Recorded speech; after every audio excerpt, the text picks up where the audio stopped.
আমাদের দেশ কি সত্যি শক্তির নতুন যুগে পা দিচ্ছে? চারিদিকে এখন একটাই আলোচনা, পারমাণবিক বিদ্যুৎ কেন্দ্র। কিন্তু প্রশ্ন হলো, এটি কি আমাদের জন্য আশীর্বাদ নাকি বড় কোনো ঝুঁকি? আজ 1 মিনিট 40 সেকেন্ডে জানাবো বাংলাদেশের এই মেগা প্রজেক্টের আদ্যপান্ত। পারমাণবিক বিদ্যুৎ কেন্দ্র কি ও কিভাবে কাজ করে?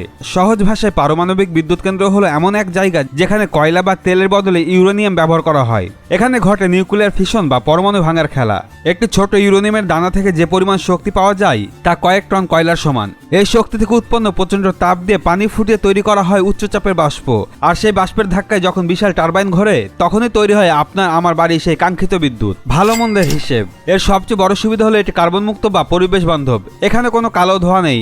আর একবার চালু হলে এটি টানা 60 থেকে 80 বছর নির্বিচ্ছিন্ন বিদ্যুৎ দিতে পারে। তবে মুদ্রার উল্টা পিঠও আছে। সবচেয়ে বড় চিন্তার কারণ হলো তেজস্ক্রিয় বর্জ্য। এই বর্জ্য 1000 বছর ধরে পরিবেশের জন্য ক্ষতির কারণ হয়ে থাকতে পারে। এছাড়া বড় কোনো যান্ত্রিক ত্রুটি বা প্রাকৃতিক দুর্যোগে দুর্ঘটনার ঝুঁকি তো থেকেই যায়। যদিও আধুনিক প্রযুক্তিতে তা সর্বনিম্ন পর্যায়ে রাখা হয়েছে।